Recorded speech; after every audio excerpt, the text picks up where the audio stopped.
청년들의 정치 참여가 활발하다고 알려진 북유럽. 특히 20, 30대 젊은 연령층에서 의원이나 총리가 배출되는 등 보다 직접적인 참여를 하는 청년들도 많습니다. 이러한 청년 정치 참여 문화가 자리 잡을 수 있었던 배경은 무엇일까요? 예, 핀란드에서 생활하면서 굉장히 인상 깊었던 것이 아동 청소년들부터 이런 의사결정 과정에 작은 단위든 큰 단위든 적극적으로 참여할 기회가 보장돼 있고 그것이 하나의 권리로서 인식되어 있다는 점입니다. 그래서 저희 아이가 학교를 다닐 때 그 교과서를 살펴보곤 했는데 이렇게 가르칩니다. 민주주의란 자신에게 영향을 미치는 어떠한 정책 결정 과정이든 거기에 자신도 일정한 수준의 참여를 할 수 있고 영향을 미칠 수 있어야 한다. 이렇게 가르칩니다. 그래서 당연히 아동 청소년도 아동 청소년에게 영향을 끼치는 의사결정이나 정책결정 과정에 예를 들면 학교 급식에서부터 지방자치단체의 청소년 정책 또는 예산 분배 과정에 목소리를 낼 수 있어야 된다라고 가르치고 실제로 그러한 제도나 프로그램들이 잘 마련이 되어 있습니다. 예를 들면 핀란드 지방자치단체들은 2000년대 초반부터 어린이 의회 제도를 운영을 해오고 있습니다. 그래서 각 학교별로 대표들을 뽑게 되고 그 대표들이 지방자치단체의 어린이 의회에 파견이 되어서 정례적으로 회합을 갖고 더 나아가서 고학년, 7학년부터 9학년 또는 그 이상의 고등학생이 되면 아예 지방자치단체의 공식 제도와 기재로서 청소년위원회에 참여할 수 있는 권리가 주어집니다. 역시 각 학교별로 대표들을 뽑아서 청소년위원회에 위원들로 파견을 하게 되고 그들이 해당 지방자치단체의 청소년 관련 정책이나 예산을 심의하고 결재까지 하는 그런 장면들이 확인이 되고 있습니다. 바로 이런 배경 속에서 어렸을 때부터 체계적으로 정치 교육이나 여러 가지 훈련들을 겪게 되고 경험을 쌓게 됩니다.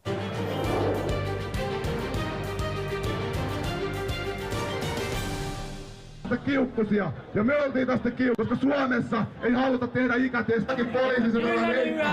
Teiltä kannattaisi päästä nyt pikkusen kauemmas, ettei ainakaan sylkeä minun koko ajan. Ja hyvälle ja heitä. What do you think about the speech? Terrible. Horrible.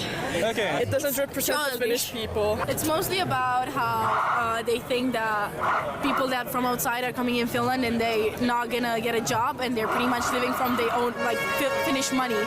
So they think that they don't get a job and they don't deserve to stay here for because they're working and they think that they're staying just in Finland and they're doing nothing on their money. Like they're educated people. They're not like people who are coming out from homeless people. Like not everyone who moves here is from somewhere else. No, exactly. They're not like homeless. Exactly. Yeah. I wasn't actually expecting to see so many of my friends and actually teenagers fighting against this because it's not really our fight that much. But of course, if we fight against this, I think a lot of people are gonna kind of take it more seriously. Yeah, we're tired of seeing the adults ruining our world. So much and in stuff Finland, going on. we have this thing that teenagers have a lot of impact, and if we say something, they're gonna listen to us a lot more than, example, old people, because it's like our future, and we're building our own future in Finland. Could you fix our future for us? Yeah, I mean, we are fighting for our future. Exactly. So we are fighting for I know they usually do count on teenagers' voices and everything. Yeah, like the Nuorten Parliament, the youth parliament. I was there last year, and it was like an event where young Finnish people were able to ask the parliament that was back then in standing a bunch of questions, and they gave answers. The ministers, I mean. So that was interesting. So we are Vasemmistonuoret, Left Youth of Finland, and we are a political youth organization here in Finland.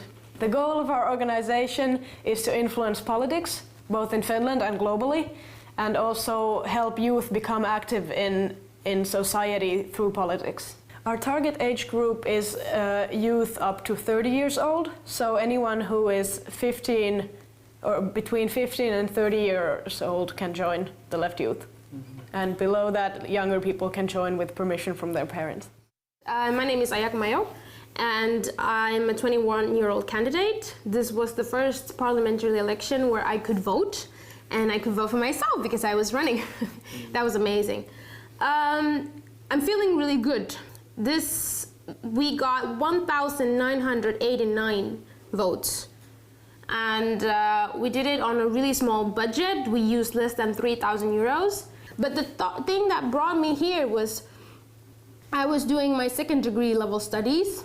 And in that 4-year time, I was doing my vocational studies and high school at the same time. And in that time, the Finnish politics, our country's leaders decided that they want to put young people between 15 and 18 or so on in unequal situations, like put them on different pedestals. So what they did was they cut 190 million euros from vocational studies. The only reason this is possible is because we're not there negotiating.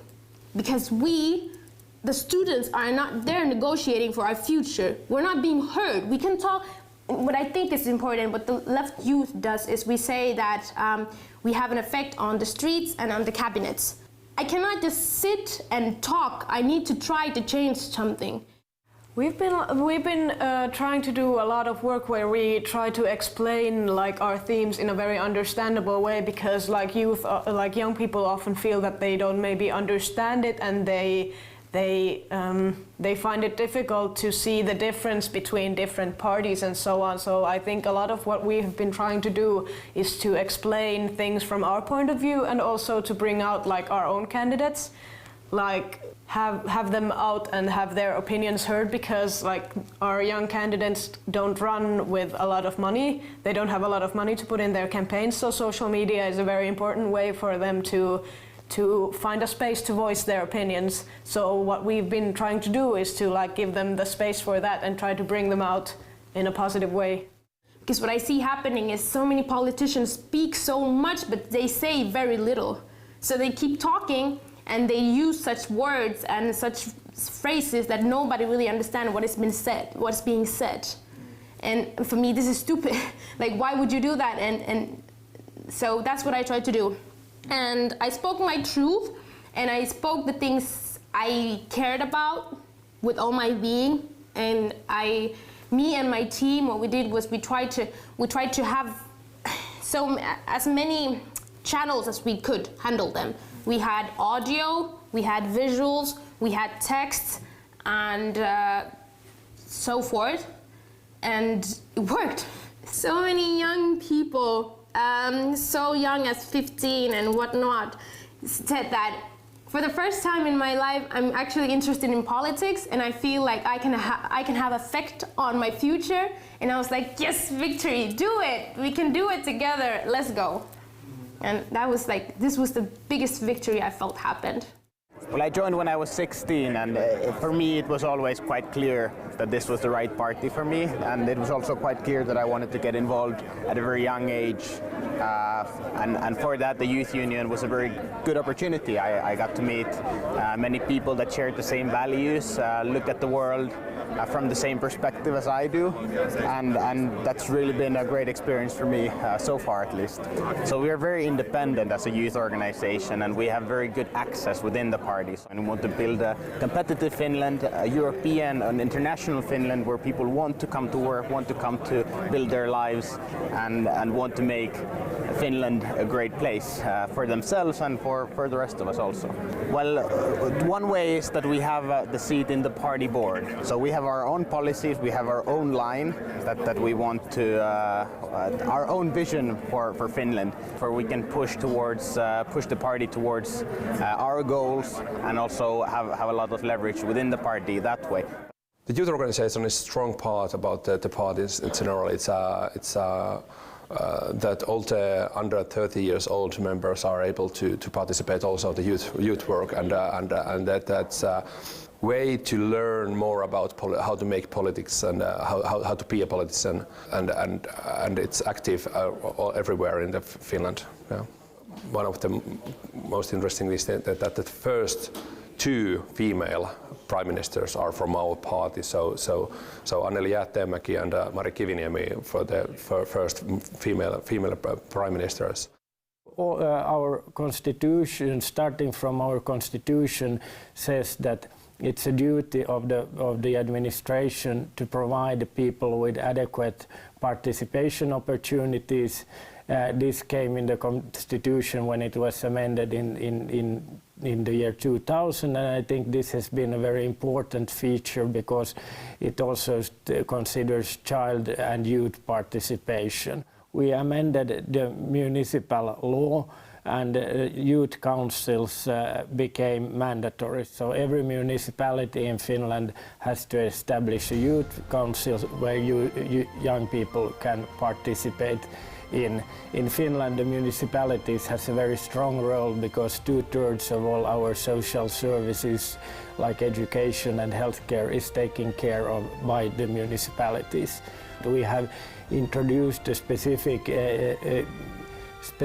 electronic channel, youth forum on the internet, where young people can make their own initiatives and claims, and where the municipalities and the government answers their questions and try to take into consideration what their claims or interests are. 교육을 통해서도 민주주의와 정치 참여를 강조합니다. 또 어릴 때부터 신문이나 공영방송을 보는 것에 익숙한데요. 미디어 교육 역시 학교에서부터 충실하게 이루어집니다. We have it in our Finnish language studies, but in every single subject we try to be critical about media and think about if something's written in the paper, do you believe everything or not? And they do have a law, but I think nowadays teenagers are also very aware of things, and maybe because we teach those ways to be critical for them, and they don't really believe in everything that's said, so there's a good generation coming up. So in Finland we have lots of possibilities for children to learn about media and to express themselves through media. KAVI is a Finnish state authority, National Audiovisual Institute, and we are subordinate to the Ministry of Education and Culture, and one of our legal tasks is to promote media education, media skills, and safer media environment for children. It's fair to say that it's mandatory for education providers to carry out media education, and not actually just in elementary school, but also in preschool and in kindergartens. So it's basically mandatory for education providers since the children are born. We all know that we get information from so many sources, for example, newspapers, books, comics, infographics, videos, films, and so on. And how I'm introducing it to teachers when I'm conducting, for example, in-service training for teachers, I start by making them think how media is intertwined in our lives.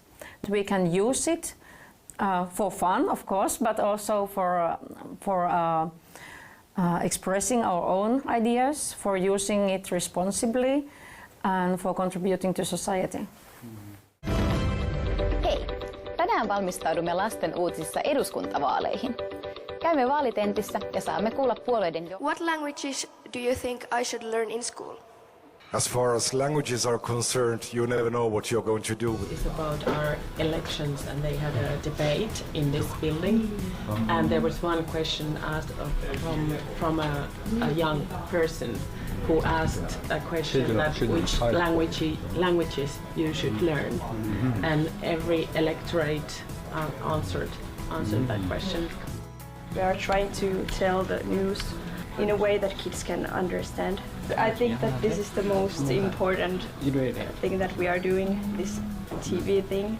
But of course, some kids like to read the news from newspaper, and some want to see them.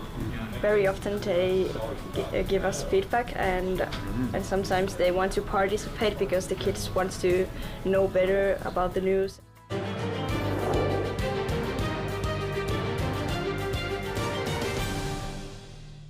If we look at electoral participation among young people, it's much lower than among middle-aged and older people. and especially young people without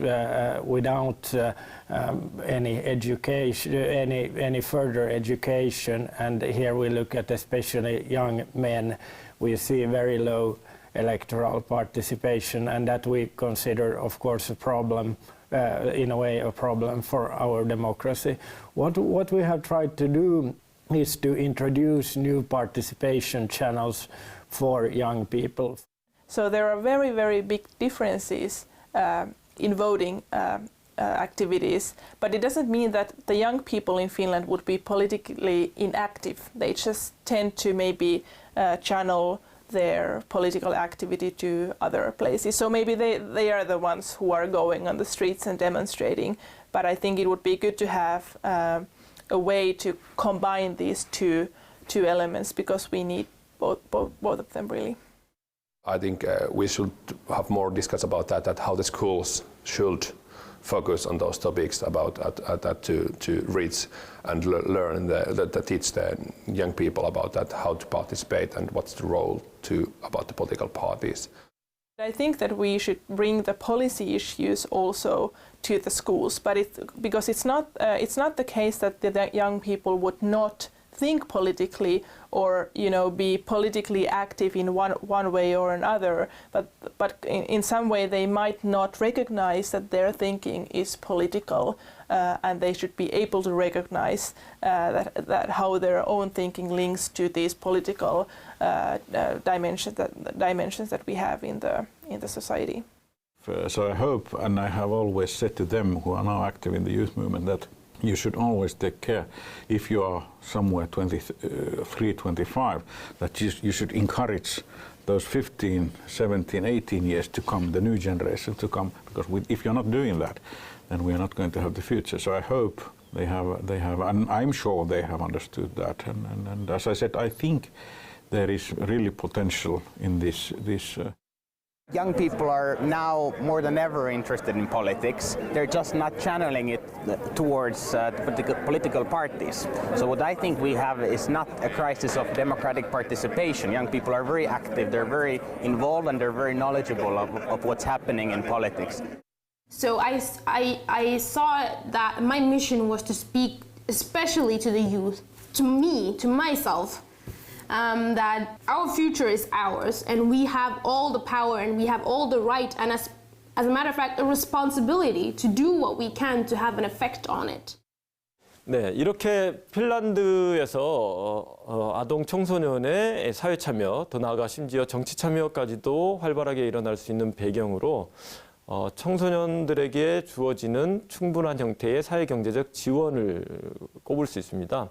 특정한 기준만 충족하게 되면 특별한 자산 조사를 거치지 않고 일정한 액수의 현금을 지급하는 보편적인 수당 체계가 발전을 해왔습니다. 그렇기 때문에 청소년이나 대학생의 경우에도 경제적인 부담을 많이 느끼지 않은 채 사회 참여를 적극적으로 할 수 있는 그런 토대가 존재한다, 이렇게 말씀드리겠습니다. 이미 중고등학교에서부터 아주 생생하고 구체적인 그리고 현장감 있는 정치교육과 민주주의 교육을 진행을 하고 있고, 선거를 앞두고는 청소년들의 모의투표를 먼저 실시해서 그 결과를 미리 언론 등을 통해서 공표를 하고도 있습니다. 핀란드나 북유럽의 경우에. 그리고 이와 같은 과정이 오히려 자신의 인격과 여러 가지 정체성이 형성되는 청소년 시기에 이런 민주주의적 경험 그리고 정치 참여의 경험을 하는 것이 이후 평생 중요한 영향을 미친다라는 보고들이 나와 있습니다. 그래서 너무 어린 나이에, 예를 들면 청소년의 시기에 정치 과정에 입문하는 것이 과연 항상 바람직한 것인가에 대한 정치 철학적인 논쟁이 고대로부터 이렇게 이어져 왔습니다. 그러나 현대 사회는 이미 어린 나이에서부터 빠르게 사회 변화에 관련된 정보를 습득하기도 하고 관련된 기술을 습득하기도 합니다. 어떤 면에서는 성인보다 더 빠른 경우들도 많죠. 어린이나 청소년이라 하더라도 일정한 조건이 되면 충분한 형태로 사회와 민주적 의사결정 과정에 참여할 권리가 체계적으로 보장이 돼야 된다는 인식이 확대되어 왔다고 말씀드리겠습니다. 청년들의 정치 참여가 활발하게 이루어지는 이곳 북유럽. 미래 세대를 좋은 시민으로 성장시키는 교육이 이루어지고 내 삶과 연관된 모든 일에 목소리를 낼 권리가 있다는 걸 온 사회가 강조해온 덕분 아닐까요?